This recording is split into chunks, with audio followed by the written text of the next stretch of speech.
A veces escuchamos que un hombre tiene una amante y que ésta le hace una brujería maldita para que él esté bajo sus faldas. Pero, ¿qué sucede cuando la esposa no se deja y lucha por su familia? Déjame contarte esta vivencia, es muy interesante. Ya no hay vuelta atrás, has entrado a mi casa, así que ponte cómodo y cierra los ojos y vivamos juntos con el miedo.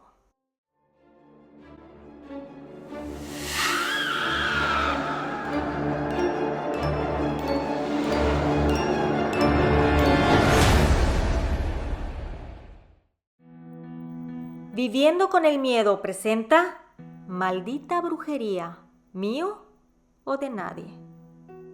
Basado en hechos reales. Se recomienda discreción.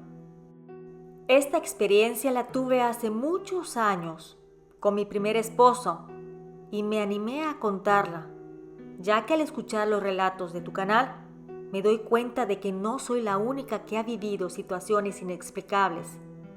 Mi nombre es Ana Mariana y esta es mi historia. Yo vivía en aquel entonces en la ciudad de Puebla, en México. A mi esposo le habían ofrecido un buen trabajo en aquella ciudad, por lo que decidimos mudarnos ahí. Somos originarios de otro estado de la República. Laboraría en una escuela preparatoria. No era maestro, sino que tenía un puesto administrativo en aquella. Todo iba de maravilla, hasta que cierto día empecé a notar raro a Raúl, mi esposo.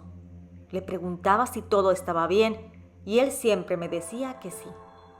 Pasaban los días y yo lo seguía notando muy raro, al grado de que siempre buscaba pretextos para salir a la calle. A veces le preguntaba si quería que lo acompañáramos mi pequeña hija de 5 años y yo, pero me decía que era mejor que me quedara en la casa debido a mi embarazo y que además la niña estaba muy pequeña para tenerla de aquí para allá. Yo le decía que el embarazo no era de alto riesgo y podía tener una vida normal, además de que solamente tenía 4 meses y no me pesaba tanto el vientre, pero él siempre evitaba a toda costa que lo acompañáramos. Con el paso de los meses, se volvía cada vez más distante, no solo conmigo, sino también con mi hija. Me decía que saldría con unos amigos y que después vendría, por lo que llegaba a altas horas de la madrugada. Yo lloraba por las noches, con mi pequeña niña dependiendo de mí y otro bebé en camino. Temía que él estuviera en un amorío y nos abandonara, pero estaba dispuesta a luchar porque era mi esposo y sentía en mi interior que todavía me amaba. Además de que su comportamiento no era normal, actuaba diferente, como si estuviera automatizado, por así decir, por lo que me decidí a tomar cartas en el asunto. Indagando, conseguí el teléfono de una mujer para que me leyera las cartas del tarot. Desgraciadamente me di cuenta en unos 15 minutos después de que la lectura empezara de que ella era una charlatana, por lo que sabía que no sería de gran ayuda. Así pasaron un par de semanas y yo seguía buscando quién me ayudara. Mientras tanto, Raúl se levantaba, se arreglaba, desayunaba e iba al trabajo y regresaba muy tarde por la noche. Todo como relojito, siempre igual. Además de que me empezó a dar menos dinero para el gasto y yo en mi desesperación ya no sabía a quién recurrir. No encontraba a un ser humano que realmente fuera humano y me ayudara, porque las personas que me querían ayudar, entre comillas, me pedían mucho dinero que yo no tenía. Una mañana después de dejar a mi hija en el jardín de niños, fui a la iglesia que estaba cerca de su escuelita. Al llegar, me hinqué de rodillas ya con mi vientre crecido de 8 meses, rogándole a Dios por ayuda, pidiendo que me iluminara y me mandara a alguien que pudiera ayudarme. En eso, un señor de unos 60 años de edad, de tez morena y un poco canoso, se me acercó y me preguntó que si yo estaba bien. Creo que al verme así de frágil, se compadeció de mí. Yo le dije que estaba muy triste por la situación en mi hogar, que mi marido ya no era el mismo y que nadie me ayudaba. Mis padres vivían en otra ciudad y solo estábamos en Puebla, mi hija, mi esposo y yo. Aquel hombre, como caído del cielo, me dijo que no me preocupara, que había una señora llamada Alejandrina que curaba, y lo hacía como obra de caridad, ya que no cobraba un solo peso, que era muy buena y que había salvado la vida de mucha gente, que tuviera un poco de fe. Me dio las indicaciones de cómo llegar a su casa, que, para mi suerte, estaba muy cerca de ahí. Yo, de manera apresurada, salí de la iglesia, pero al voltear para persignarme en la salida, busqué con la mirada a aquel hombre, pero éste ya no estaba. Tuve un ligero escalofrío. Si bien me sentí un poco confundida, lo primero que vino a mi mente era que aquel hombre tal vez se me había acercado con un mensaje divino y que debía ir a ver a doña Alejandrina. Seguí las indicaciones y no me fue nada difícil encontrar el lugar, ya que había una gran fila de personas esperando su turno. Yo, con mi vientre inmenso, me acerqué a una joven que parecía estar a cargo de la administración de los lugares. Ella me preguntó que qué deseaba. Yo le dije que quería una cita con doña Alejandrina. Ella, al verme en mi condición, con mi vientre de gran tamaño, me dijo que tomara asiento, señalando una banquita de madera que estaba a su lado, que era donde ella estaba sentada. La casa era pequeña, pero debido a la cantidad de afluencia de personas, estaban tanto afuera como dentro del lugar. La verdad que pensé que saldría demasiado tarde. En eso, aquella joven fue adentro de la casa y salió acompañada de una mujer bajita, tal vez de 1,50 m, de cabello pintado de rojo y ojos color cafés. Era muy blanca, por lo que se le notaba las pecas en el rostro. Mientras se acercaba a mí, me puse de pie y al estar a mi lado me preguntó: «Hermana, ¿qué necesitas?». Al escuchar esas palabras, toda mi angustia empezó a salir a la superficie. Rompí en llanto. Ella puso su mano sobre mi mano, la cual estaba encima de mi vientre, y me dijo que había llegado al lugar indicado. Me guió hacia adentro de su casa, pasando por un estrecho pasillo hasta llegar a un cuarto donde ahí realizaba sus consultas y limpias. Tenía un altar con muchas figuras de vírgenes, santos, y lo que más noté fue una gran cruz de madera, la cual estaba armada sin ningún solo clavo. Además de que tenía veladoras y rosas que perfumaban el lugar. Me acerqué para ver con más detalle el altar y ella me preguntó si tenía problemas con mi esposo, a lo que le contesté que sí. Después me dijo que yo lo conocía desde hace muchos años y que con los últimos meses ya no era como lo conocía. Yo, con los ojos bien abiertos, le contestaba que sí. Después me preguntó que si en su lugar de trabajo había una mujer morena, alta y que fumaba como chimenea. Le dije que eso no lo sabía, porque jamás había ido a verlo a su trabajo. Entonces me dijo que me haría una limpia para quitar todo mi pesar, y mientras lo estuviera haciendo, su hermano de la luz, es decir, el espíritu o ángel con quien hacía los trabajos, iría diciendo lo que veía. Empezó a pasar un ramo con hierbas por todo mi cuerpo. Me daba ligeros golpes pasando por todas partes, incluso en el vientre.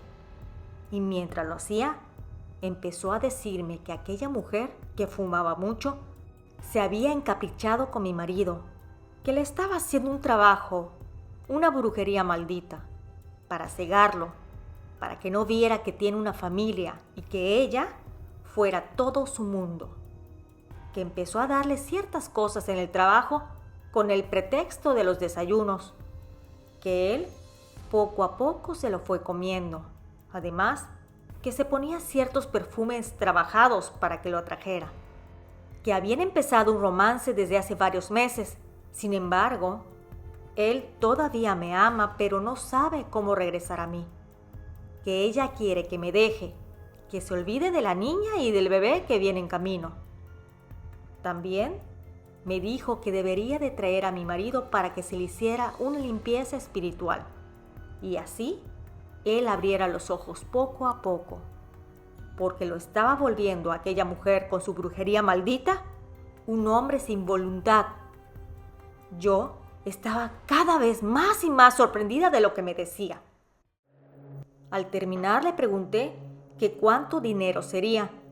Ella me dijo que nada, que el trabajo lo había hecho Dios a través de ella, que era su servidora, y que al ser un trabajo divino, ese jamás se cobra. Yo salí de ahí muy aliviada. Me fui muy contenta a recoger a mi hija y estaba planeando cómo llevar a mi esposo con doña Alejandrina. Quería llevarlo para que de una vez y por todas acabara esa situación. Entre engaños, salimos los tres a verla. Le dije que necesitaba ir a ver a una partera, que quería que el bebé naciera en otro lugar, no en un hospital. Claro que era mentira, pero me creyó. O más bien, no le importaba lo que le decía. Lo importante era que lo había llevado conmigo a la casa de doña Alejandrina. Ahí ella nos estaba esperando, ya que le había avisado por teléfono que iríamos a verla. Entramos a su casa y posteriormente a la habitación del altar, y Raúl, al verlo, preguntó que dónde estábamos, que qué era todo eso. Doña Alejandrina me pidió que saliera junto con la niña y los dejara a solas. Al cabo de 1 hora aproximadamente, ambos salieron de aquella habitación y mi esposo fue directo a abrazarme. Yo no entendía nada de lo que estaba sucediendo. Me dijo, mi amor, vámonos a la casa. Doña Alejandrina se me acercó y me dijo que tenía que darle unos tés especiales y beber el agua de unas botellas con agua bendita y que deberíamos de regresar en un par de días. Yo sentí que al salir de esa casa, él era otro hombre. Regresamos al par de días y salió muchísimo mejor, al grado de que me dijo que quería que nos regresáramos a nuestra ciudad, con nuestra familia, que quería dejar todo atrás y que buscaría otro empleo, que esperaríamos a que el niño naciera para irnos los 4. Yo no cabía de felicidad. A la semana justamente mi bebé Rodriguito nació. Todo era como antes. Estábamos organizando la mudanza, pero él quería que estuviera bien cuidada, por lo que nos llevó a mis pequeños y a mí en autobús a casa de mis padres, para que mi mamá me cuidara de la cesárea. Él se regresó para terminar los últimos detalles de la mudanza, la cual sería en 1 semana. Y justamente el día de regreso, al tomar el autobús para nuestro encuentro, se quitó la vida. Te preguntarás cómo sucedió todo aquello. La verdad que la policía habló conmigo después de los interrogatorios y te contaré lo que me dijo. Que mi esposo, ya estando a bordo del autobús, le pidió al conductor que parara.